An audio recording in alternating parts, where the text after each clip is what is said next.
Welcome to The Explainer.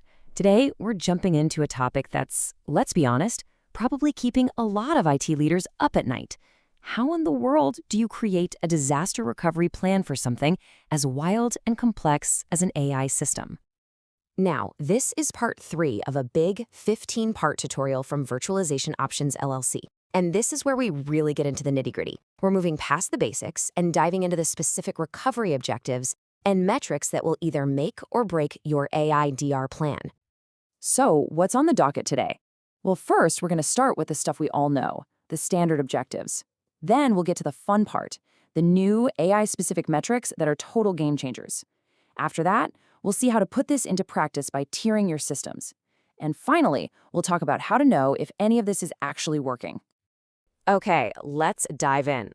But before we get to all the new, shiny AI-specific stuff, we gotta start on familiar ground. We're talking about the two metrics that have been the absolute bedrock of disaster recovery for, well, forever. You know them, you'll love them, RTO and RPO.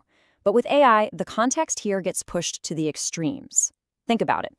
Your RTO for a live, customer-facing recommendation engine, that needs to be minutes, maybe even seconds, or you're losing money. But a model training cluster running in the background, the RTO there could be days. And it's the same story with RPO. A system chugging through real-time streaming data needs a near-zero RPO. But if you're training on daily data batches, you can probably live with a 24-hour window. But here it is, the big but. This is the critical shift in thinking you need for AI. Just being online is not the same as being recovered. Seriously, if you're only looking at traditional RTO and RPO, you're missing the most important part of the entire picture. And this quote just nails it, doesn't it? Getting the system back up and running is just step one. That's getting the car started. But making sure it can actually perform, that it's making smart decisions, that's tuning it for the racetrack. So what are these new metrics that get us there? First up is MPRO, which stands for Model Performance Recovery Objective. This asks a really simple but incredibly profound question.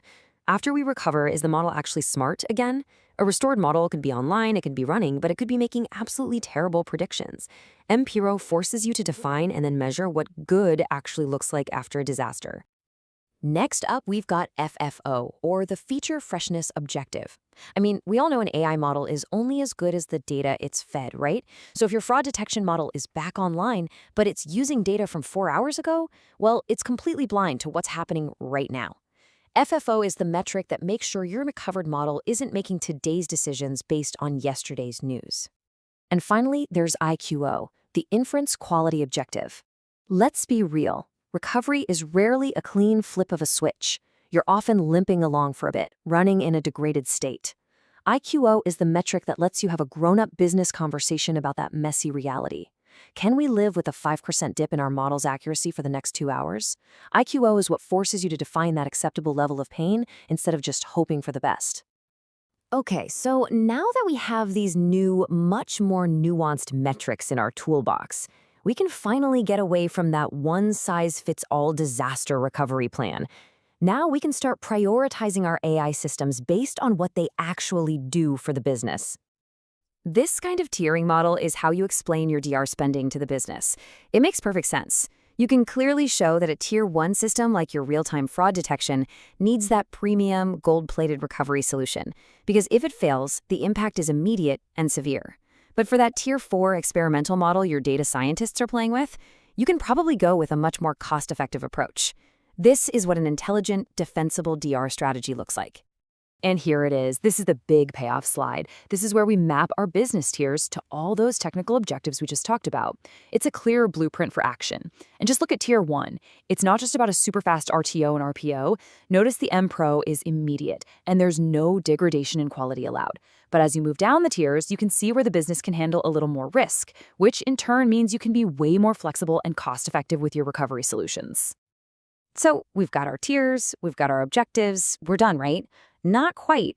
How do you know if your plan is actually going to work before a real disaster hits? Well, the final piece of this whole puzzle is continuous measurement. To do this right, you need to be looking at 3 key areas. First, performance metrics. Is the AI still smart? You're tracking things like accuracy and latency. Second, data metrics. Are your safety nets actually working? This means checking backup success rates and replication lag. And third, process metrics. Are your people ready to go? You have to measure things like how fast they detect an issue and how well they follow the plan. If you have a blind spot in any one of these, you've got a big hole in your plan. So as we wrap this up, the real question I want to leave you with is for you to take back to your team. Look at your own AI disaster recovery plan. Are your metrics just checking the box that says, yep, it's turned on? Or are they truly measuring if you are ready to do business? Because in the world of AI, the difference between those two questions is everything. It's a difference between a false sense of security and genuine, rock-solid business resilience.